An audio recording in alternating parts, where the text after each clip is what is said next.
Hello students, आज हम शुरू कर रहे हैं 12वीं क्लास का जो टॉपिक चला हुआ प्राथमिक 5वां लेसन का। आज टॉपिक है हमारा सहकारी कृषि, जिसमें सामूहिक कृषि भी शामिल है।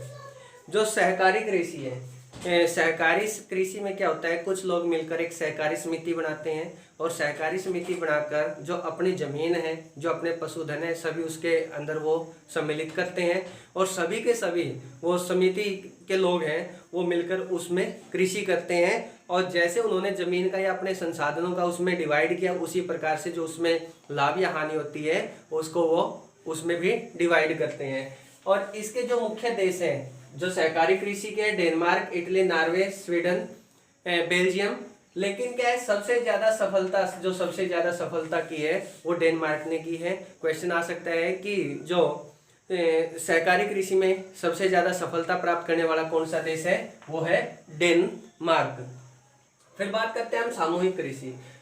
सामूहिक कृषि में यह कृषि सिद्धांत पर निर्भर है कि उत्पादन के साधनों पर समाज का अधिकार है। यानी कि जो उत्पादन के साधन है उस पर समाज का अधिकार क्यों है, क्योंकि उसके अंदर क्या है, लोग मिलकर अपनी, जिसके पास 2 एकड़ जमीन है, किसी के पास 5 एकड़ है, वो सभी लोग मिलकर उस जमीन में एक साथ मिलकर खेती करते हैं। अब इसमें क्या है, वो अपने सभी जमीन है, भूमि है, पशुधन है, मशीनें हैं, या जो भी उसके पास संसाधन है वो उसके नाम कर देते हैं और सभी मिलकर एक साथ खेती करते हैं।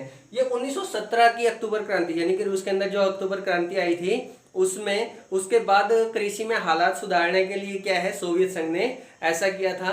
अब इस जो सामूहिक कृषि, इसको 2 वर्गों में बांटा है। पहला दिया था इन्होंने सामूहिक फार्म, जिसको कोलखोज के नाम से जाना जाता है, और दूसरा सरकारी फार्म, जिसको सोखोज के नाम से जाना जाता है। इन दोनों की विशेषताएं सभी की सभी समान है, लेकिन एक मुख्य अंतर ये है, सिर्फ एक अंतर क्या है कि इसके अंदर तो अपने पर्सनल यानी कि व्यक्तिगत तौर पर उपयोग करने के लिए थोड़ी बहुत जमीन दे दी जाती है, लेकिन इसके अंदर वो जमीन नहीं दी जाती। अंतर सिर्फ इतना है, बाकी सारी की सारी विशेषताएं एक समान है। कोलखोज की विशेषताएं, कोलखोज की व्यवस्था आधुनिक जो फैक्ट्री है उसमें जो उत्पादन किया जाता है उसकी लीक पर की गई थी। इन पर स्त्री और पुरुष दोनों काम कर सकते हैं। फिर आता है, इन पर कोई लगान राज्य के द्वारा नहीं लिया जाता, यानी कि कुछ भी मिलकर वो खेती करे तो जो राज्य सरकार है या राज्य है उसके द्वारा इन पर लगान नहीं लिया जाता। ये 2 विशेषताएं हैं। अभी और विशेषताएं करेंगे, अभी आप इसको नोट करें।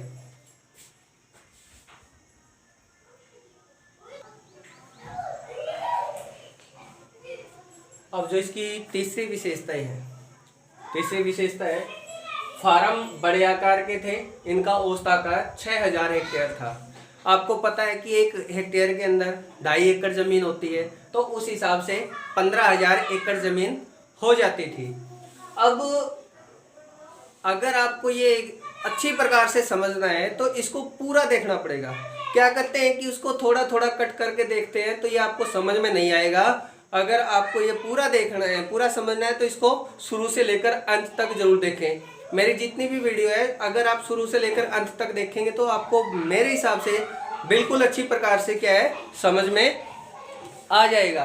अब जो इसकी चौथी विशेषता है, सामूहिक फार्मों की प्रमुख फसल गेहूं थी। यानी कि जो ये सामूहिक फार्म थे उसकी प्रमुख फसल कौन सी थी, गेहूं थी। लेकिन गेहूं तो प्रमुख फसल थी, इसके अलावा कौन सी फसलें, मक्का है, सूर्यमुखी है, चुकंदर, राई, ये फसलें भी क्या किया जाता था, उगाई जाती थी।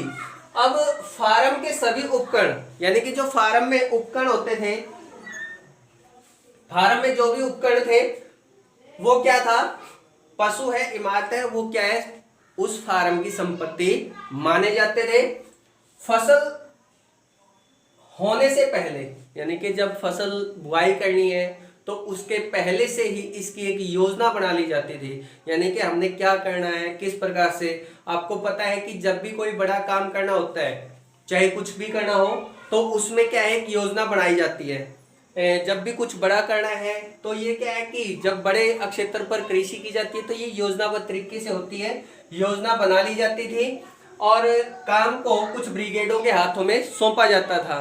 और प्रत्येक ब्रिगेड जो 5 लोगों के ये दिया है कि प्रत्येक फार्म के अंदर, यानी कि एक फार्म पर लोगों की 5 ब्रिगेड बनाई जाती थी। प्रत्येक ब्रिगेड का एक संचालक होता था, यानी कि एक नेता होता था। खेती का अधिकतर काम, अब जब इतने बड़े पैमाने पर खेती की जाएगी तो हाथ से काम की बजाय वहां पर ज्यादातर काम किससे किया जाता था? मशीनों से किया जाता था। यहाँ तक कि बुआई से लेकर उन फसलों को बाजार तक पहुंचाने का काम किसके द्वारा किया जाता था? मशीनों के द्वारा किया जाता था, जिसमें ट्रैक्टर है, लेवलर है, कंबाइन है, इनका प्रयोग किया जाता था। सामूहिक फार्मों पर प्रत्येक कामगार के लिए एक सुंदर रिहायशी मकान होता था, यानी कि वहां पर रहने के लिए उनको एक मकान उपलब्ध करवाया जाता था। इसके बाद है इसमें 50% भूमि, यानी कि 50% भूमि पर तो वो क्या करते थे? खेती करते थे। और जो 50% भूमि है उसको क्या करते थे? वो खाली छोड़ देते थे, पत्ती छोड़ देते थे, या फिर पशु चारण के रूप में इस्तेमाल करते थे। प्रत्येक, यानी कि हर घर के पीछे, यानी कि जो किसान थे, जो वहां पर कामगार थे, उनके घर के पीछे भूमि का एक टुकड़ा होता था, वो उसको व्यक्तिगत तौर पर उपयोग करने के लिए दे दिया जाता था, मिलता था। यही एक विशेषता है जो कोल खोज और सो खोज में अंतर करती है।